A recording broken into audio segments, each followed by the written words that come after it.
explore, that we might learn things that will expand our mind and hearts and souls, and that we'll be able to share those things with those around us that we have care or influence over. We ask you to bless this nation, to bless those that are making decisions, to help those that are fighting for freedom, and for those that have the courage to do so. And we ask thy Spirit that might be here and with us, and we say these things in the name of Jesus Christ. Amen. Amen. And there's a flag behind you.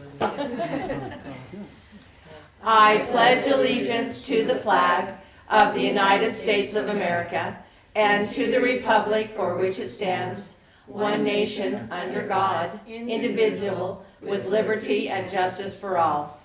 Okay, I've got the prayer roll here. I'm going to send this around. Sandy Steed is Sue Taylor's daughter, and she said that her mom's doing really bad.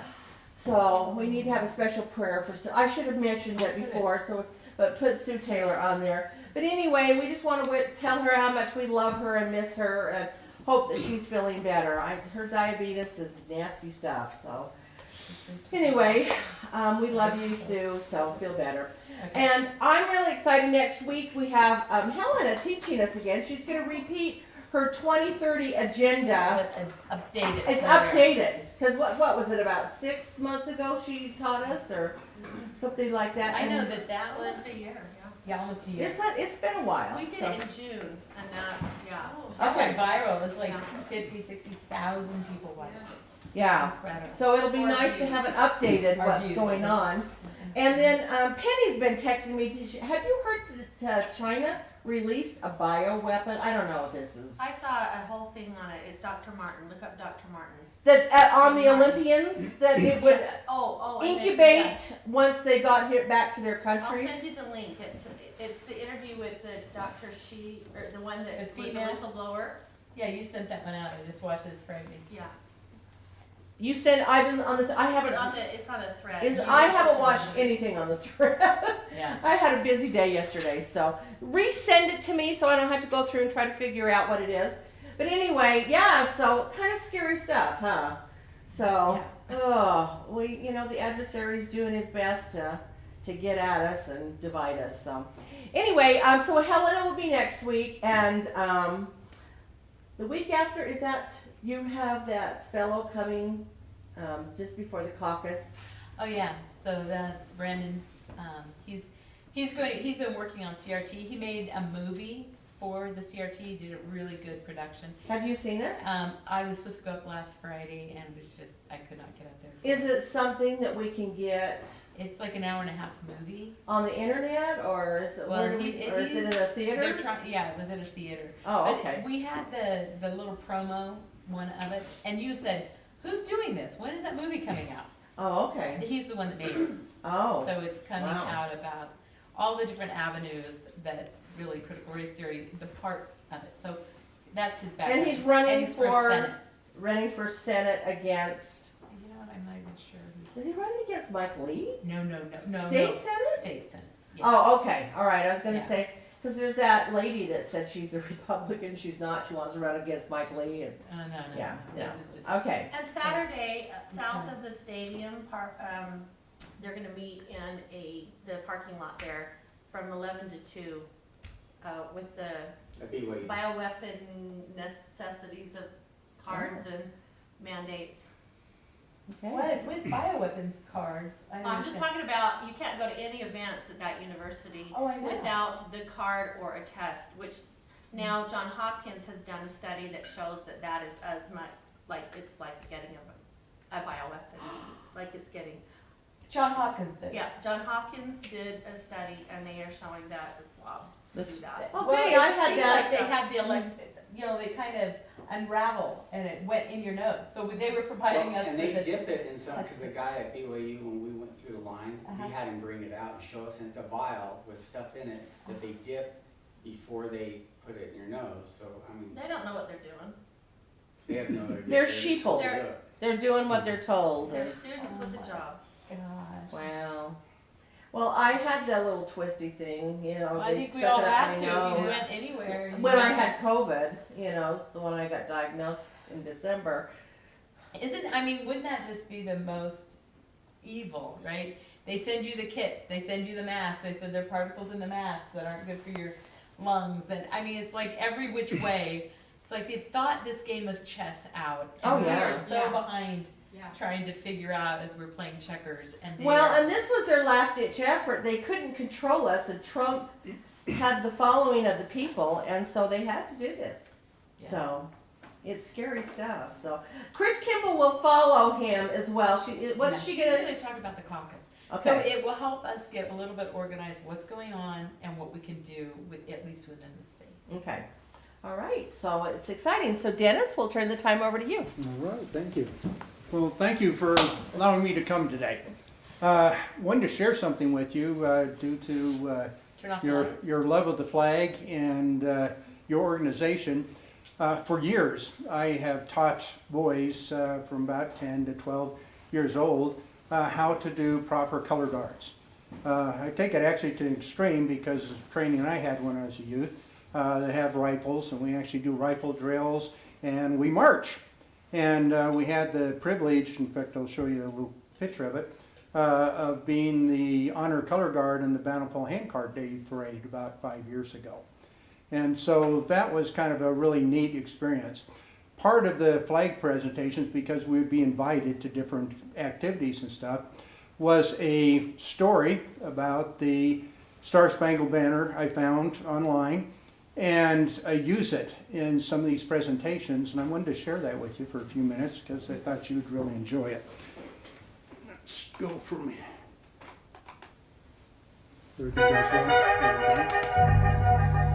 And it's just audio.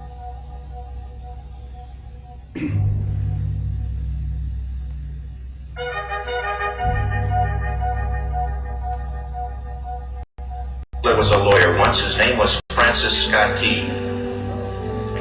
He penned a song that I'm sure you're aware of. You've seen it. It's in most hymnals throughout our churches. It's called the National Anthem. It is our song as an American. We go, however, to a ball game. We stand in our church services and we sing the words of that song, and they float over our minds and our lips, and we don't even realize what we're singing. Most of us have memorized it as a child, but we've never really thought about what it means. Let me tell you a story. Francis Scott Key was a lawyer in Baltimore. The colonies were engaged in vicious conflict with the mother country, Britain.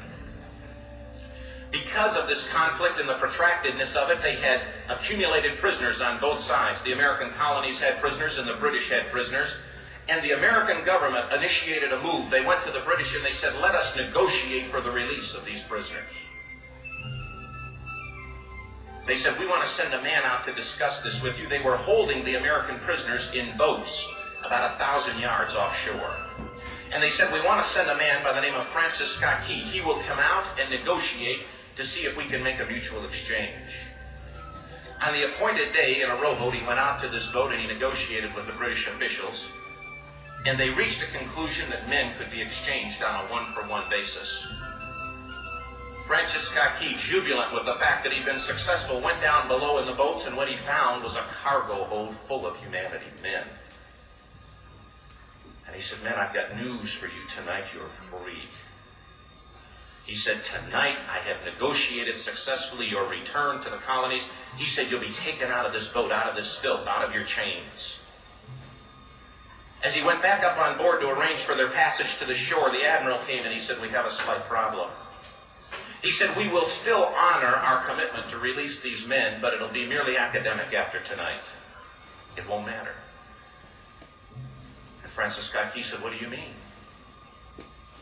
He said, well, Mr. Key, he said, tonight we have laid an ultimatum upon the colonies. Your people will either capitulate and lay down the colors of that flag that you think so much of, or you see that fort right over there, Fort Henry? He said, we're going to remove it from the face of the earth. He said, how are you going to do that? He said, if you will, scan the horizon of the sea. And as he looked, he could see hundreds of little dots. And he said, that's the entire British war fleet. He said, all of the gunpowder, all of the armament is being called upon to demolish that fort. It will be here within striking distance in a matter of about 2.5 hours. He said, the war is over. These men would be free anyway. He said, you can't shell that fort. He said, that's a large fort. He said, it's full of women and children. He says, it's predominantly not a military fort. He said, don't worry about it. They said, we've left them a way out. He said, what's that? He said, do you see that flag way up on the rampart? He said, we have told them that if they will lower that flag, the shelling will stop immediately. And we'll know that they've surrendered, and you'll now be under British rule. Francis Scott Key went down below and told the men what was about to happen. And they said, how many ships? He said, hundreds. The ships got closer. Francis Scott Key went back up on top and he said, men, I'll shout down to you what's going on as we watch. As twilight began to fall, and as the haze hung over the ocean as it does at sunset, suddenly the British war fleet unleashed. He says the sound was deafening. There were so many guns that there were no reliefs. He said it was absolutely impossible to talk or hear. He said suddenly the sky, although dark, was suddenly lit. And he says from down below, all he could hear the men, the prisoners, saying was, tell us where the flag is. What have they done with the flag? Is the flag still flying over the rampart? Tell us. 1 hour, 2 hours, 3 hours into the shelling, every time the bomb would explode and it would be close to the flag, they could see the flag in the illuminated red glare of that bomb, and Francis Scott Key would report down to the men below, it's still up. It's not down. The admiral came and he said, your people are insane. He said, what's the matter with them? He said, don't they understand this is an impossible situation? Francis Scott Key said he remembered what George Washington had said. He said the thing that sets the American Christian apart from all other people in the world is he will die on his feet before he'll live on his knees. The admiral said, we have now instructed all of the guns to focus on the rampart to take that flag down. He said, we don't understand something. Our reconnaissance tells us that that flag has been hit directly again and again and again, and yet it's still flying. We don't understand that. But he said, now we're about to bring every gun for the next 3 hours to bear on that point. Francis Scott Key said the barrage was unmerciful. All that he could hear was the men down below praying. The prayer, God, keep that flag flying where we last saw it. Sunrise came. He said there was a heavy mist hanging over the land, but the rampart was tall enough. There stood the flag, completely nondescript, in shreds. The flagpole itself was at a crazy angle, but the flag was still at the top. Francis Scott Key went aboard and immediately went into Fort Henry to see what had happened. And what he found had happened was that that flagpole and that flag had suffered repetitious direct hits. And when it had fallen, that men, fathers, who knew what it meant for that flag to be on the ground, although knowing that all of the British guns were trained on it, walked over and held it up humanly until they died. Their bodies were removed and others took their place. Francis Scott Key said what held that flagpole in place at that unusual angle were patriots' bodies. He penned a song, "Oh, say can you see by the dawn's early light what so proudly we hailed at the twilight's last gleaming? or the rocket's red glare, the bombs bursting in air, gave proof through the night that the flag was still there. Oh, say, does that Star-Spangled Banner yet fly and wave o'er the land of the free and the home of the brave? The debt was demanded, the price, it was paid. Oh, say, can you see by the dawn's early light what so proudly we hailed at the twilight's last gleaming, whose broad stripes and bright stars through the perilous fight o'er the ramparts we watched were so gallantly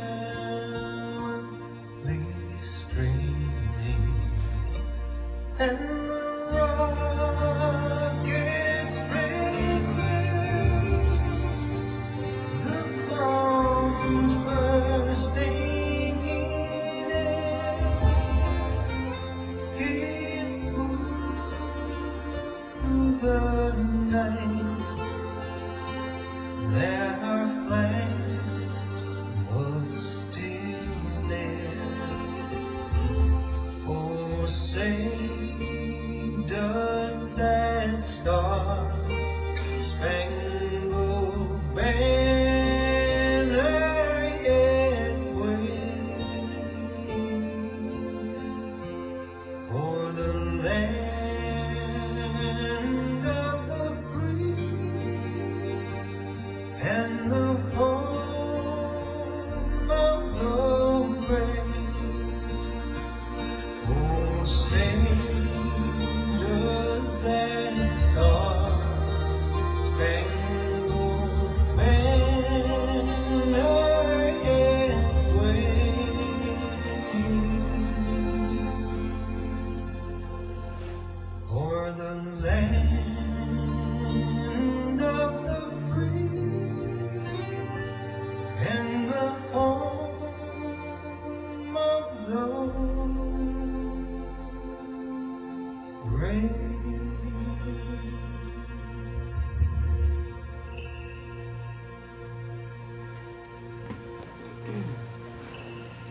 Canada is showing us up a little bit for being the brave Isn't ones. it true?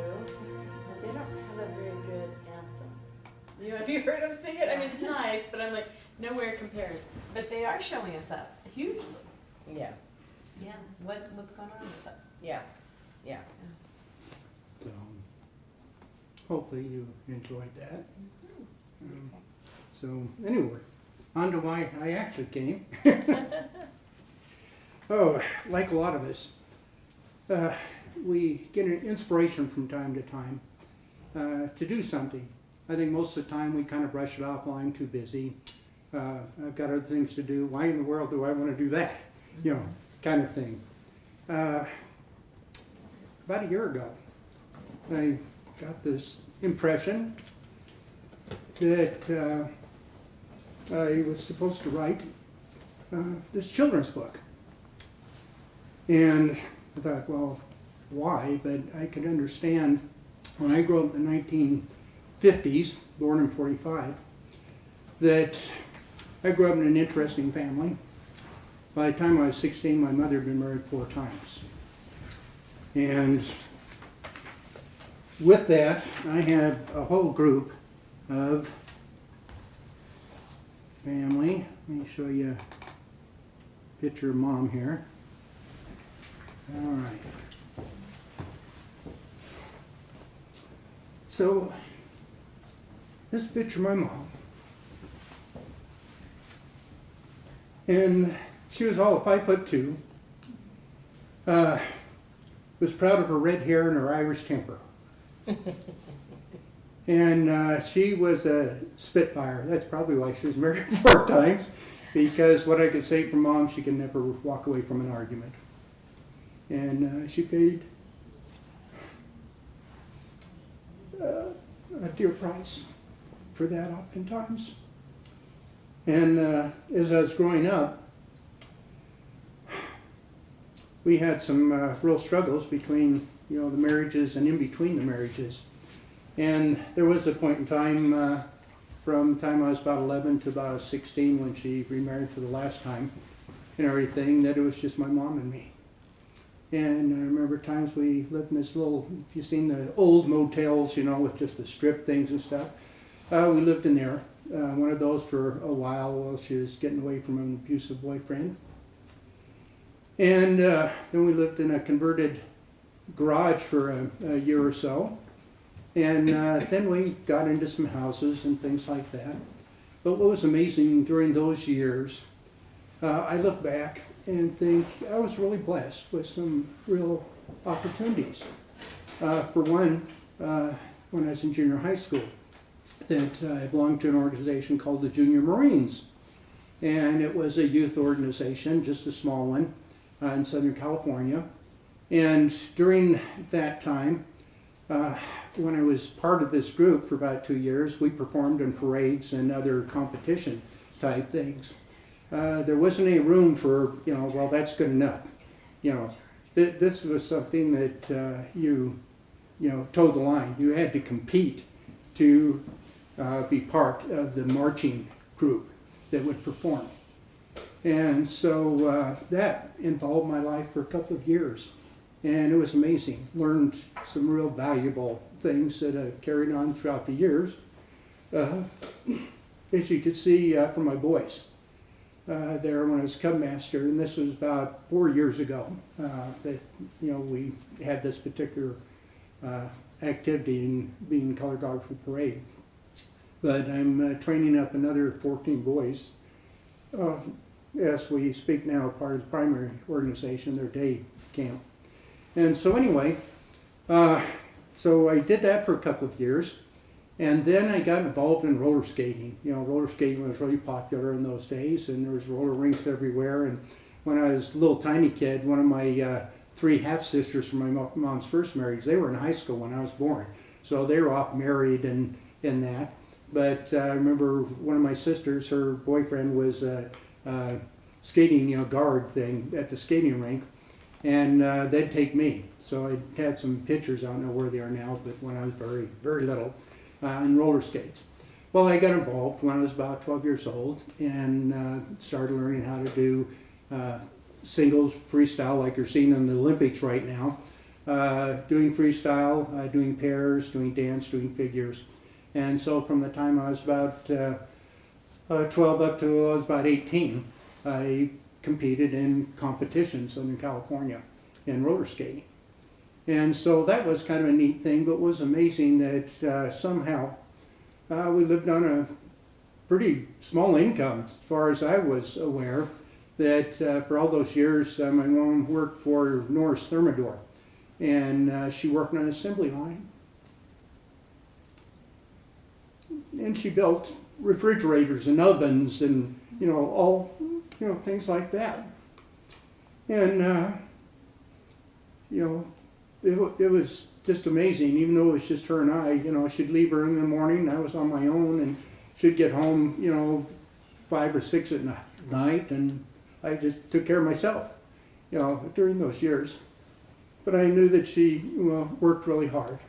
One of Mom's biggest challenges, she was a chain smoker, not unusual for people in those days and all. And so how she lived as long as she did, I'm just amazed. Probably just because she was stubborn as all get out. How old was she when she passed? She was almost, I think 73. So she managed to do that, but she was like a 2-pack a day smoker, so yeah, amazing. Woman. So anyway, to give you a feel for a little bit of my background there, the 2 books, which were originally one book, as I started writing, that I soon realized that this part in the middle was actually another book and all. And so I'll go over those a little bit with you. But just wanted to share you a little bit of the history. So you'll understand where these come from.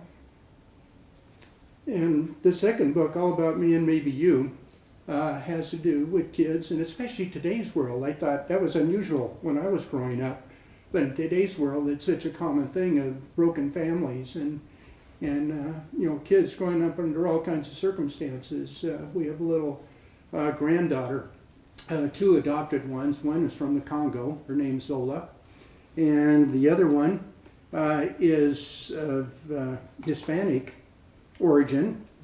And Oh, I am so sorry. go ahead. I would never have that on. Let me give you a quick look here. Okay, so there's Zola.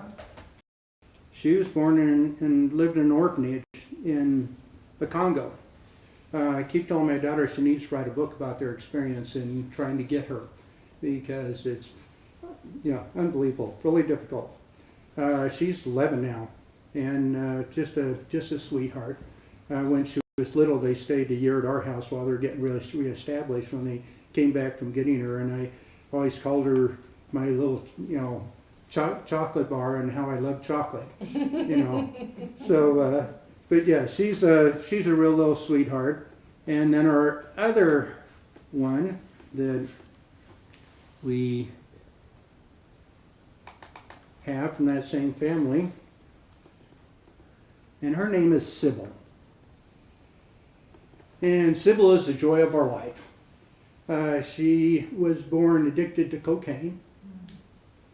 And they called my daughter, who was fostering at the time, and said, well, we have this baby. She's been in the hospital for, you know, weeks. And we need a place to foster her. And so she came to be part of our family. And they offered that they could adopt her after about 6 months, which was, you know, really neat experience for us. And she just turned 4. And the interesting thing with her, she's, you know, 4 going on to 40, you know, kind of thing. She's very outgoing, outspoken, very determined of who she is and where she's going with things. This happened a couple of weeks ago. My wife invited her over actually to make some Play-Doh, and her comment was, can we make cookies instead? Which I thought, Can't eat Play-Doh. Yeah, you can't eat Play-Doh. Yeah, and she lives on sweets. I mean, no matter what they do, my daughter is very particular. They're vegetarians and everything, and yeah, she survives off of sweets, I think, is all she can do. She won't eat other things. But anyway, so they came over and they did cookies, and my wife had set up this little table and the chairs there, and her little tea set, and filled the pot full of hot for milk chocolate. And so as I got down, and that's not easy. My age, it's really not easy to get down on really low chairs like that. And then my concern was, okay, is the chair going to hold up or not? You know. So I get down there, I get situated, and so she pours both of our, you know, cups full of chocolate milk, and so I'm trying to be very patient, and I'm not a real patient person, and so I'm taking these little tiny sips and everything, and finally I finished up, and as I was setting my cup down, I simply commented that, you know, oh, that was really good, and she looked up at me with her big dark eyes, and she goes, we aren't through yet. And I thought, isn't that amazing? Because she'll take my hand and have me come watch her play, you know, things like that. But at our sacrament meeting a couple of, you know, week or so ago, I shared with everybody this little experience and mentioned how these stories can relate to so many things in our lives. And this particular one related to the fact that on those days when I'm frustrated and think that I'm just not getting done the things that I should get done, considering I know I have X amount of years, you know, left to go, like all of us do, you know, why am I not getting more done than I'm getting done? And then I hear her little voice through Heavenly Father saying, we aren't done yet. And it makes me realize to take a breath and realize that no matter how much time we have here, we aren't done yet. You know, we have a long way to go, and possibly we'll never be done, which is a good thing. So anyway, I just wanted to share that, story with you, and get you to meet these two young ladies that are really special in our family and our lives. That's where the other book, All About Black and White, comes from. And it deals with discrimination due to skin color. I mean, all of us have dealt with that for all of our lives, and it was worse earlier than it is now, I think. But yet there are certain terms, and I'm not a real opponent of, everything's going to offend somebody. Some of the stuff that we see out in correctness is ridiculous. But there are things that I think, yeah, that would probably be a good thing to change. And so this book addresses, in fact, both of them do, from Peachkin Double Knot, my character. Don't ask me where that came from. I have no idea. You want to find some little short name. Well, this isn't a short name, but it's there for a purpose. And he talks in these books as he's talking to other children. And the amazing thing about children is that they already have a sense of right and wrong. Kids know that. They're trained later on to think differently. And so these books, the purpose of them is to support them in their understanding of what they already believe is right. And it gives them some ammunition so that they might be able to contradict other teachings that will come on later on that will tell them that, oh no, that's not right. This is the way it is. And so Peachkin actually talks about, let's see if I can, nope, that's the same book. Did I not grab one of the other ones? I didn't. But anyway. Want me to grab one for you? Yeah, just one of the ones on black and white there, if you would. Okay. And it's one all about black and white. That one there. Yeah. Let me share that one. Okay, so that's what this looks like. It's called All About Black and White. And I'd like to share with you the dedication on this. It says, dedicated to my grand and great-grandchildren that add color and international flair to my family. The Peachkin Double Knot series is designed to deal with the not so comfortable subjects of growing up in a less than perfect world. Children have an innate sense of right and wrong, what makes sense and what doesn't. Peachkin simply points out what to them is obvious, if we adults could only remember to practice the innocence, love, and compassion of childhood. And each book starts off with this. You can see here. It says, hi there, my name is Peachkin Double Knot. A bit strange, huh? But probably not so much if I were named Billy or Joey, Betty or Sue, which are the kind of names our grandparents are stuck with. Yep, Peachkin has quite a ring to it, a real attention grabber. But so much for my name. Let's talk about black and white. Let's see here. There's someone somewhere once said that nothing is black or white. I think I agree. Take my family, for instance. We have people from Africa and Mexico and Asia, Germany, England, and Sweden. Yet my family comes from all over the world, and not one of them is black or white.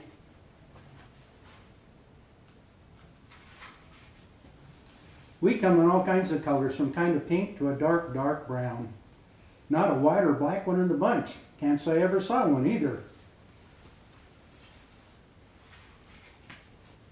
What's strange then on TV, I hear people talk about white and black and brown people like somehow they are different. I have light skin, except in the summer when it turns brown. Now my hair is brown, but so are a lot of people's. I don't get it, do you? Why would you not like someone just because their skin color doesn't match yours?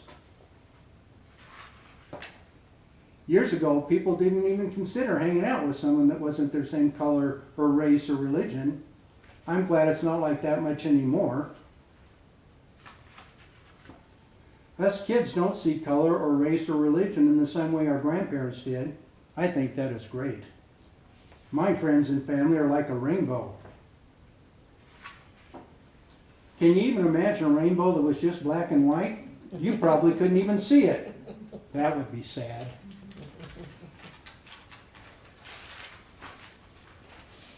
Probably why God made both rainbows and people. So when we see a rainbow, it would remind us how beautiful all the colors are, just like us. That's cute.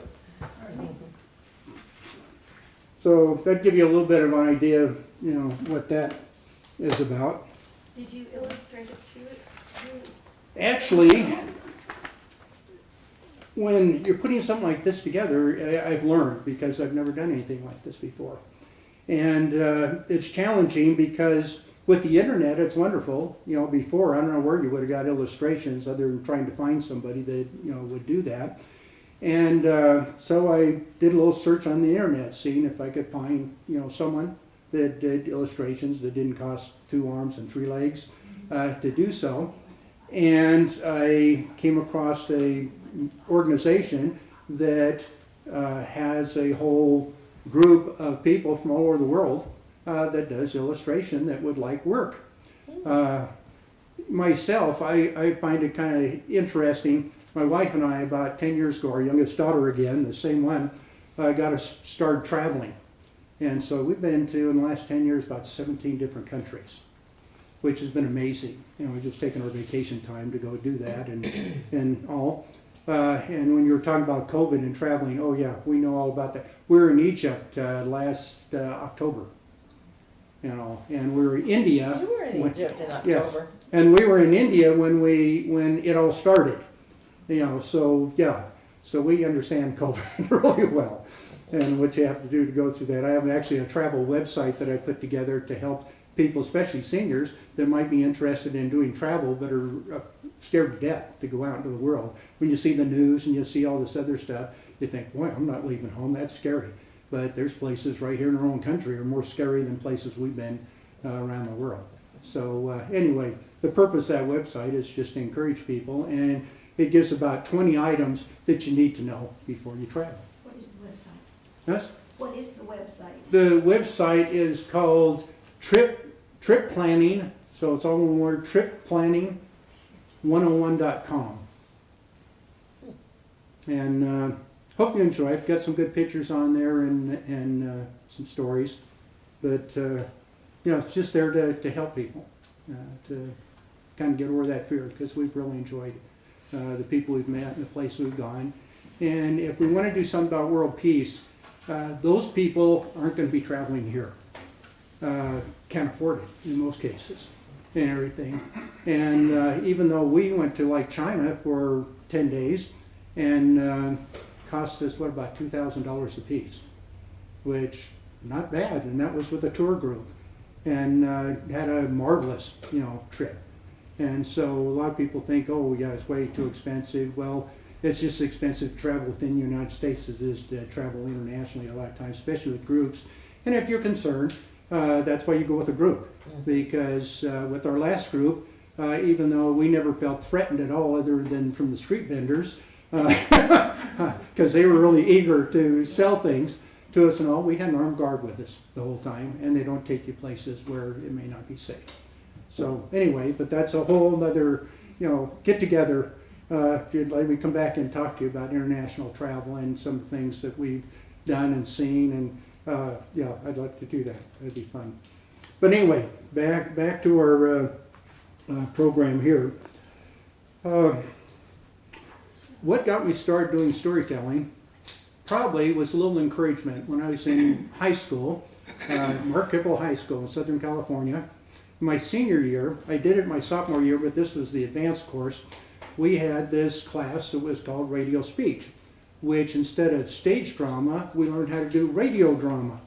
Well, back from the 30s and 40s, radio drama was a big thing. Mr. Campbell, our teacher, had actually been a professional performer on the radio.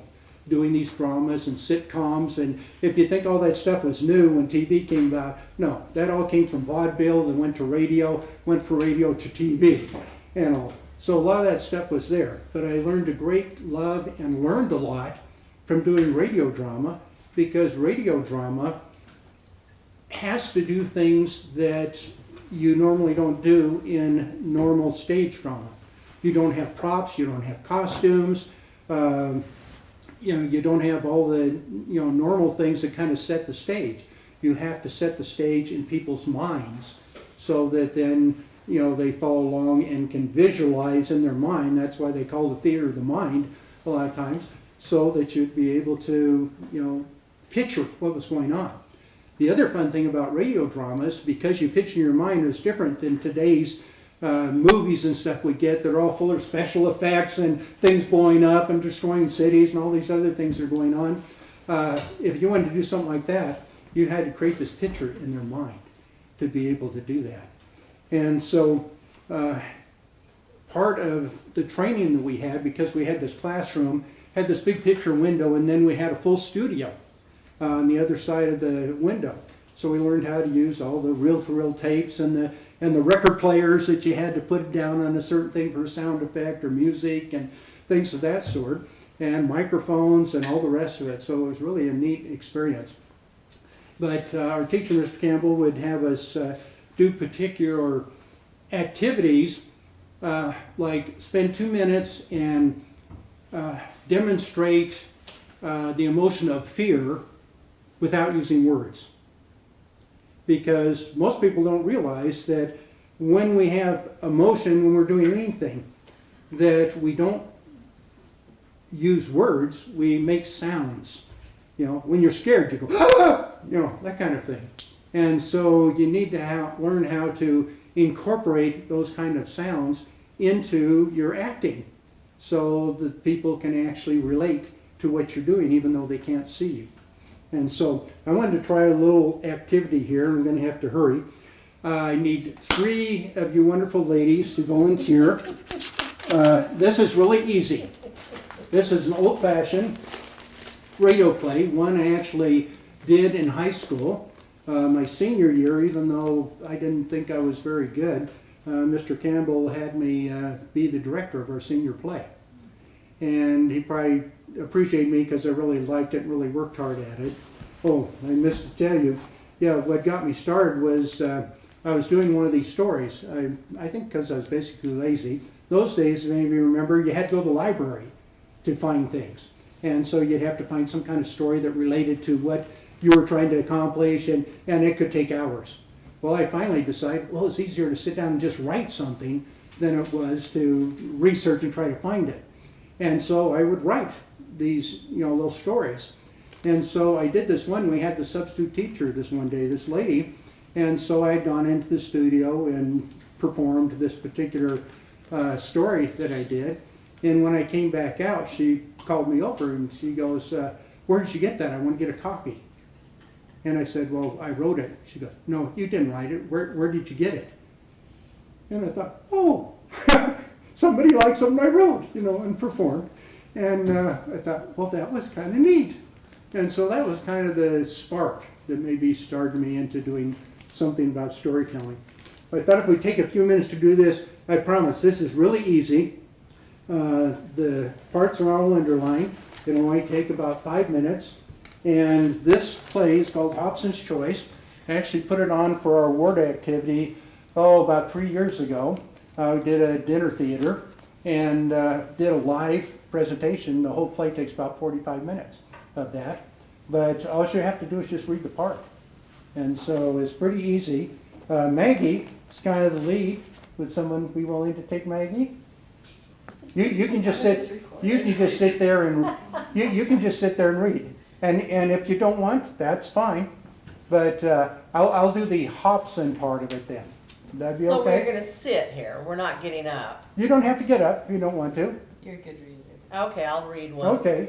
Here's Maggie, and hers are highlighted there. And I have the Vicky. So I have the Vicky. And then I just have an Alice that has a really short part. Someone willing to do Alice for me? Heidi, you should do it. Yeah. And they're easy, I promise. Just It's move all this a these little bit pages? closer. Huh? It's Well, all- that's the whole play. Oh, okay. So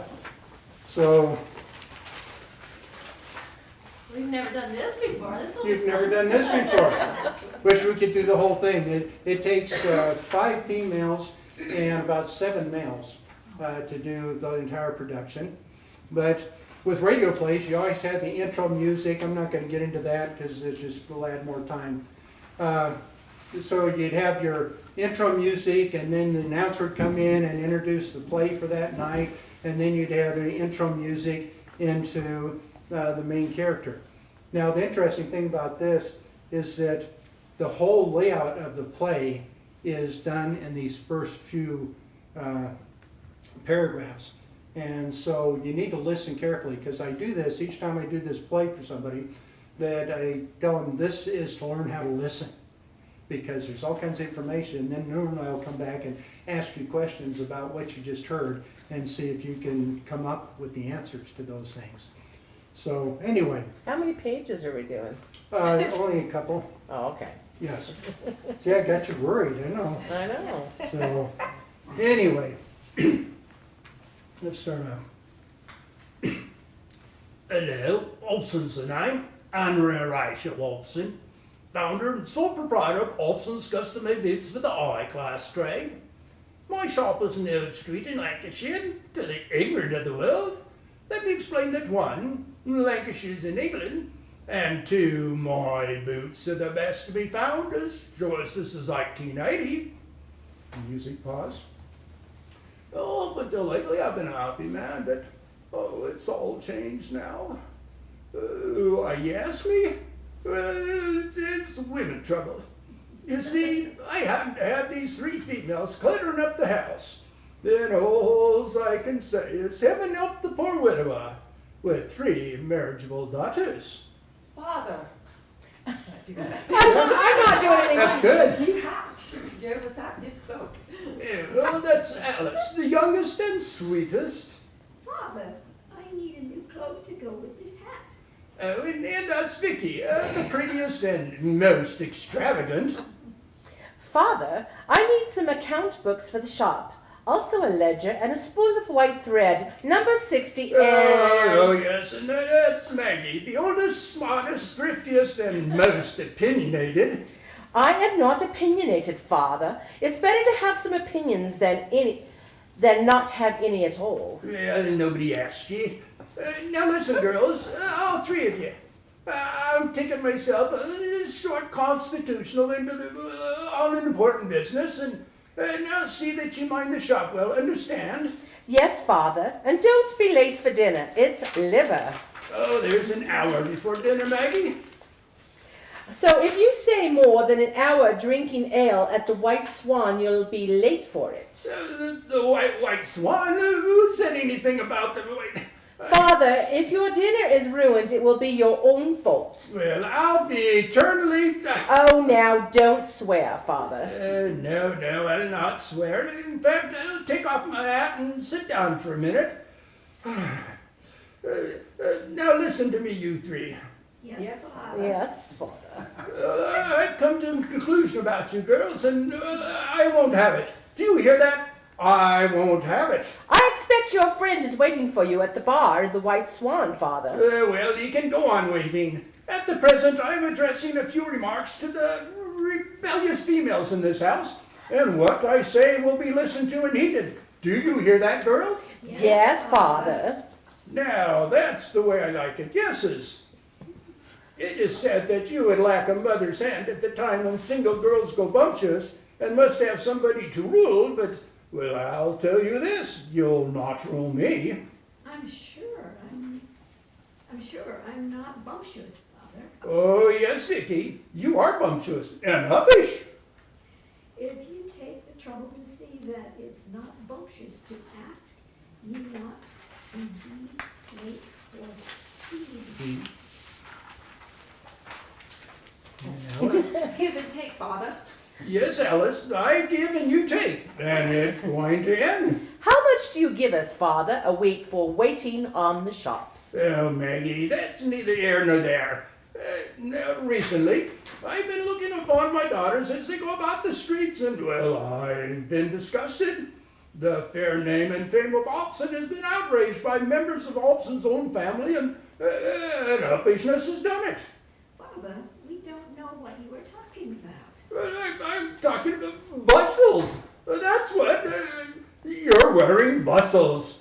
I saw you with my own eyes. You, Vicky, and Alice were walking down Chapel Street with a bump added to nature behind you.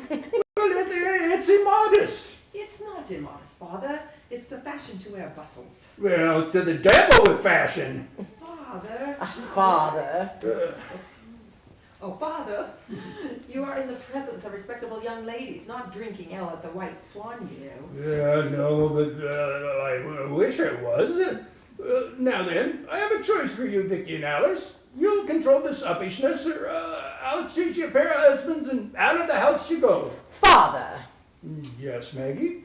You're talking a lot to Vicky and Alice. Where do I come in? You? Well, if you're dealing with our husbands, don't I get one? What? Oh, that's a good one. Oh, Maggie with a husband. Why not? Why not? Well, the brutal truth is, Maggie, you're past the marrying age. I'm 30. 30 and shelved. Well, all the women got get husbands, I suppose. Well, I'm putting on my hat now. I'll be back. For a 1 o'clock dinner, Father. I'll be back when I get back, and not before. Yes, Father. Don't forget 1 o'clock. Very good. See, you didn't know that you were radio performers, did you? Well, was that fun? Yeah. Okay. Very good. We love your accent, though. Oh, well, You that one. thank you. It's a good thing I did Christmas carols 7 years in a row to get the English accent.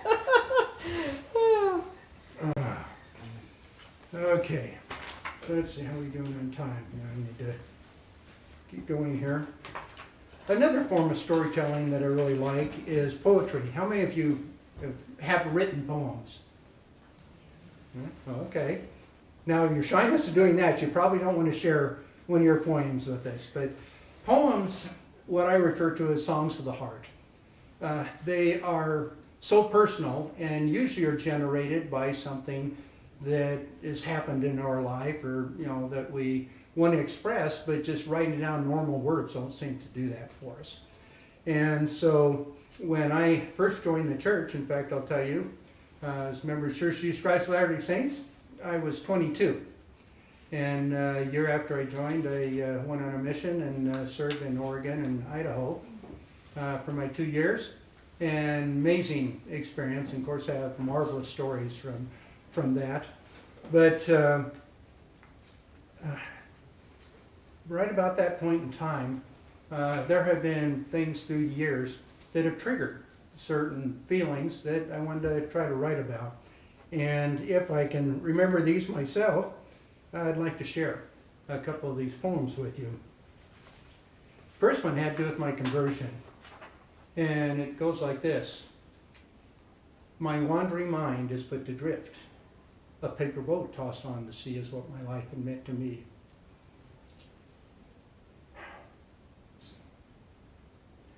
As water sinks into my pores, I sink beneath for evermore. But that great day there came a hand to lift me up from this dark plan, and brought me forth into the light to love me so with all this might, my God, the King of heaven. Then came to me the tears so free that washed my soul with life. The love I found can find no sound of joy supremely right. It's He in truth It's He in truth that saved my soul. I knew His presence came to fill my mind with good and right. A life began again in me. So there are different things that kind of trigger our emotions. One short one I wrote that I thought was interesting. Have any of you ever sat on the beach on the west coast and watched the sun set into the ocean? You've probably seen on In maybe Mexico. movies and things of that sort. But I wrote a really short one that's called Night. It goes like this. The darkness dies and tears of dewdrops mourn the loss of night. But gone it's not, just tucked away in morbid caves and streetlights dim and glow. But soon the sunset sinks beneath the burning waves, and crimson clouds do mark the close of day. The thing I found with both children's books and poetry is that there are things that you have to read and read and read over again before you start really getting the feeling of what is actually there. That's what's neat about children's books, is that, you know, if it becomes a favorite of the child, every night you're reading the same story. For us adults, that might drive us crazy, but kids really love that, and they learn from it. And so hopefully these books will be that type of thing for, you know, children as they get these into their homes. Probably the last one I'd like to share with you is one I spent 20 years consecutively going to girls' camp. It's in a bishopric the first time I went, and didn't realize what girls' camp was all about. And I had, you know, 4 girls and 2 boys, but we had 4 girls. And so I went to help out. Well, I found out it was like pulling teeth to get, you know, men to come help, especially for the full-time girls' camp, you know, to be there, to be of support and to do something, not just sit in your tent and read. And so I started going to girls' camp to help each year. And that continued on for 20 consecutive years, and has some marvelous, marvelous stories from those experiences. But one of the last years that I did that, I remember all the girls had gone off on their hike, so our camp area was quiet, and for one thing. And, you know, I was by myself. I just stayed to watch, you know, make sure everything was okay. And I got this, you know, spirit of appreciation, probably for the association I had not only with the adult leaders, but with all these girls over the years. In fact, I had this one experience. I went into my local market in Centerville there, and I was walking down an aisle, and there's this young woman, and she had these 3 little kids. And as I was walking by, she looked up, she goes, "Oh, hi, Brother Fluhrer." And I looked at her, and I must have had quite a blank look on my face, not recognizing her. And she goes, "Oh, you probably don't remind me, but I was up at girls' camp with you." And I realized, I've been doing this for a while. But it was a neat experience. But anyway, I started thinking about the relationships we had. You know, before we came to this earth, you know, we know that we're at least 6,000 years old. So age and time, and I've been teaching my boys that I'm responsible for now about time and space and the difference between that. And so you have a situation where, okay, you know, in the pre-existence, was I older than you, or were you older than me?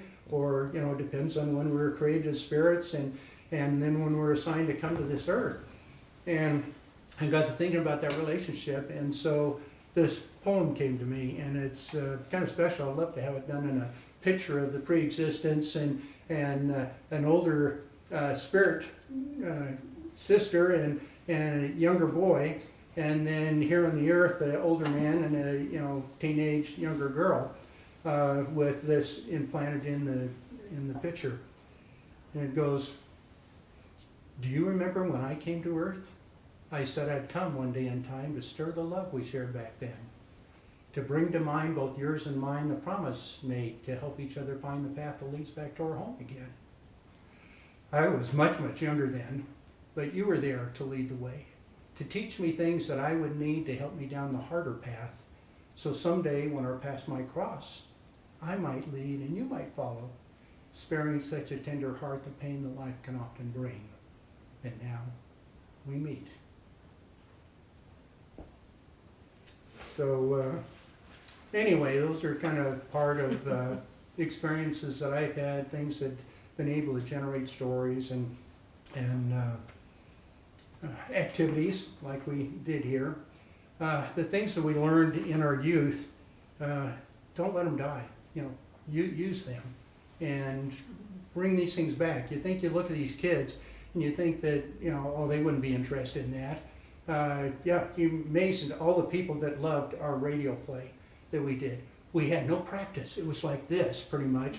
I had already had volunteers that were going to take different parts, had all the sound effects and everything all put together, but we didn't have a chance to get together to rehearse even once.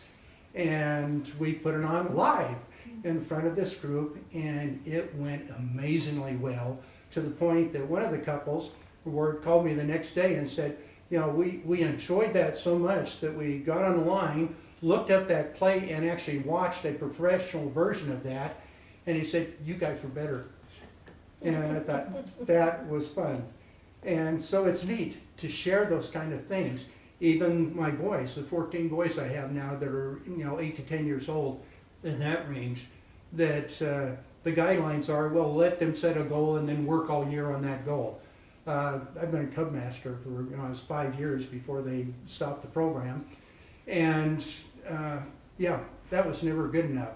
My new group, I taught them as I did my other boys. I asked them, are you satisfied being average, or do you want to be awesome? Every one of the boys that I've ever asked that to, they all vote for awesome. And so I actually did a picture for them to take home and put it where they could see it every day and ask that question.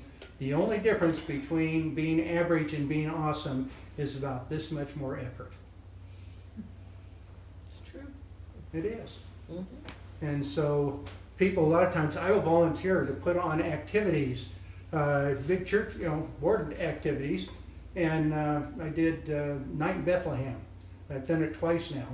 But it took me about 3 months to convince our bishop that I would like to put this on, and you know, I will take care of everything and organize it and all that and everything. And then, you know, oh, it sounds like a lot of work. And I go, yeah, I'm volunteering. You know, it's okay. I'll do it. You know, and it was neat because it just went really, really well, to the point where this was what, 6 years ago or so, that I actually had one of the sisters in the Word I was talking to, and happened to talk about it. You know, we need another activity kind of thing once we were allowed to do it with COVID. And she said, you know, the best Word activity I have ever been to was the one you did on the Night of Bethlehem. And I thought, that's neat. It's something that when you do it right, people remember and they appreciate and they enjoy it and everything. Or you can just throw it together and have the dinner and have the, you know, whatever. And that's fine too, and those are important. But it's neat to do something really right. And so anyway, those are some of my, you know, experiences that I've had over the years, and some of the things I love to do, and that's what kind of got me started into writing. I did, for one last thing, and then I've got to wrap up here. I don't know if you had it down in this area or wherever you live, up in our area in Farmington and Bountiful, that they created this calling called Sister Friendly. Sister Friendly would come to primary once a month and, you know, get a story that was kind of related to what was being, you know, taught that month, and would do this story. Well, I was called to be Sister Friendly in our ward. And so what started happening was that I realized we had a huge primary. We had 100 kids in our primary. We had as many kids in our primary as the whole rest of the state put together, all right? So we had 2 full primaries. I had a junior primary and a senior primary. And so I realized I've got this audience of 3-year-olds up to 11-year-olds that I need to do something to try to teach, but to entertain and that. And the idea came to me that instead of just getting up and reading a story from a book, which was kind of a common thing to do and everything, that I would learn the story and then tell the story as one of the main characters in the story, and I would come in costume. And so that's what it started to do. And it was so much fun for me and for the kids. And I learned right off that the kids, they don't miss much. You think they aren't paying attention? Oh, they're paying attention. I remember trying to do this story that had like 4 or 5 different characters in it, which I thought, okay, don't do that because it's really hard to keep track of, you know, what you're doing if you aren't reading it. and I got halfway into the story, and I said something about, oh, well, Mary said to Bobby, and the entire primary goes, no, that's not Mary, that was Judy, and they're going to go, okay, just seeing her paying attention. Yeah, Judy, recovered and went on with the story. Unlike adults would do, they'd never interrupt you and tell you that, oh, you blew it, but they were paying attention. After a period of time, I started getting invitations to travel to other primaries in other states to do some of these stories that I had developed. And what was always amazing, and it always happened, that I'd go and I'd wait out in the hall with my full suit of armor or whatever the story was that I was doing, and I'd wait there, and then they'd tell me, introduce me, and I'd come in, and you'd see the kids, they're like, okay, what's this? And but I'd do my story, and then I'd leave, and somebody from the primary presidency would always come out and go, we've never heard him that quiet, and I thought, good. Because that was the idea, to get their attention, do what you're there to do, and then, then leave. And so, a lot of the storytelling I've done. I was back in Chicago area for about 6 months on a work assignment, and I took all my stuff there and went to the primary and said, I've got all these stories I've developed for my previous, calling there. Can I do them here? And they loved it. They thought that was wonderful. And so I had an opportunity to recreate all those for their primary, and then when we moved back here again, it was fun. They sent me a really neat whole book thing of the kids drawing pictures of their favorite stories and signing their names and things like that in it. So, really neat experience. So, all right. I think the last thing I want to do is to probably tell you about not only these two books, so these are the first two I've gotten finished. My artist on this, I think somebody asked that, she is, okay, what did I tell you? Mine's gone blank. Pakistan. She is from Pakistan. Wow. And found her online through a group type thing, and really liked, what I saw work-wise from her. And having traveled all over the place, realized how in need those people are for money. And I thought, well, this would be good to work with. And she has been. She's been amazing to work with. Each book she's done for like $350, and I sent her a nice bonus last time, which she really appreciated for all the extra things that she had done. But we communicate back and forth, and we're 12 hours difference. And so, when it's 6 at night here, it's 6 in the morning there. And so it's real fun trying to communicate, but she's amazing. Her name's Fatima. And I have a book coming up, not the one she's working on right now, that we don't have time to address today, but it's called Where Did I Come From? And it is the plan of salvation in a generic, way. And it talks about, what is our bodies. We have these physical bodies, but, from Peachkin's viewpoint as a child, he goes, I always feel like, I've got this outside self, but I've got this inside self. And that inside self's your spirit. And, how we get our physical bodies that we lived in, pre-existence beforehand and had heavenly parents and had spirit brothers and sisters, and then we come to this earth and we gain a physical body through our physical parents, but that's all part of what Heavenly Father is provided to do that.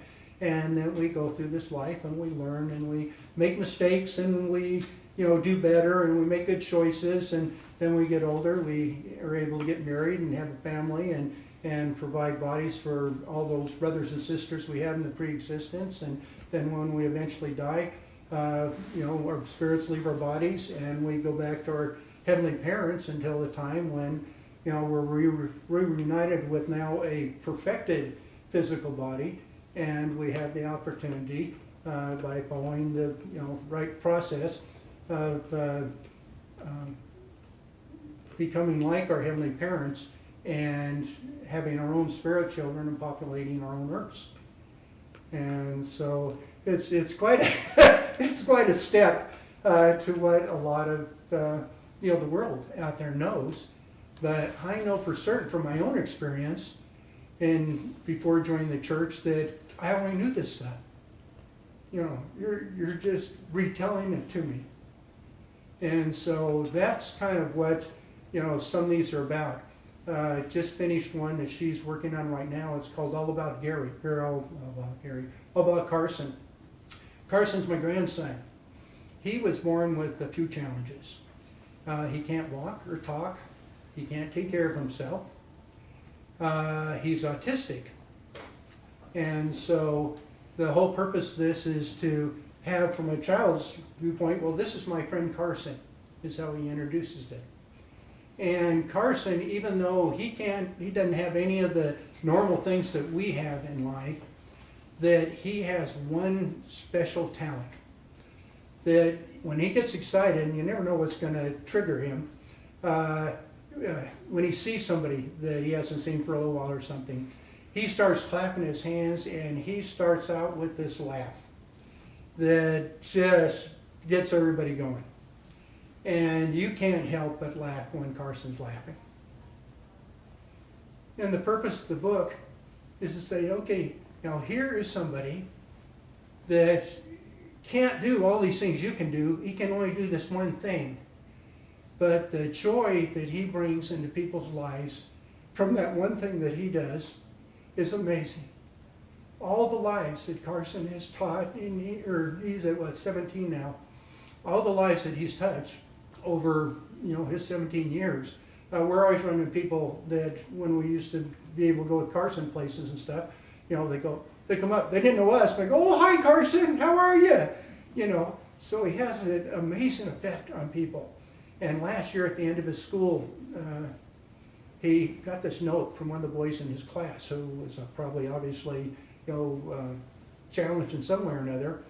And the note said something like, you know, I just wanted to thank you for setting such a good example, because on the mornings when I just don't feel like I want to get up and get out of bed and go to school, I think about you and I get up and go anyway. And so this book is not only encouraging people to find your own special friend, like Carson, but to realize of all the wonderful talents and abilities you have comparison to Carson, what are you going to do with your life? And so that's what that one's about. So anyway, so that's one of about 5 that I have undergoing right now. But I'm hoping, yes? I just want to offer something. If your boys want to be awesome, tell them winners never quit and quitters never win. That's right. To memorize that as a mantra. Yeah? Yeah. Yeah, good. Yeah, because they need to understand that. They're at a very impressionable age. And I'm not afraid to take them. I've got one boy now. I know he's going to be my challenge, you know, in the group. And, you know, we're trying to do the color guard and he's going around with his hands in his pockets, you know. And very caringly, you know, partway through this practice we're doing, I said, you know, it's hot in here. We don't need our coats on and stuff. Let me help you take off your coat and everything and put it over there. And then I told him, I says, you know, I know that you like to be the center of attention. You know, and all the other boys go, yeah, you know, and yeah, I always have a clown in the group. And so the way I address that says, okay, you know, I'm good with you being the clown in the group. We all need a clown in the group. But right here, right now, we don't do that. But we will do things that will give you an opportunity to do that. And so if you work with me here and I'll work with you, and yeah, let's do something with it. And he was good with that. It wasn't an embarrassing thing, but it was a way to be able to establish, okay, this is what I'm expecting, and I need your help to, you know, accomplish that. So, but other than that, any questions from me? I've got to go here in a few minutes. What was the name of the site that you use the artists from? It is, she's on my website. I've got cards here for everybody. And she is very good. They have a number of them.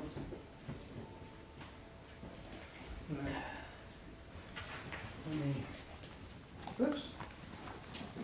These to each of you good ladies.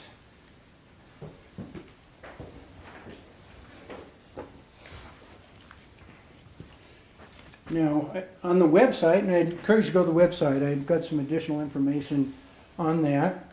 And from the website, anybody interested in downloading a e-copy, electronic copy of the books, they're available on there for, I think, $4.95.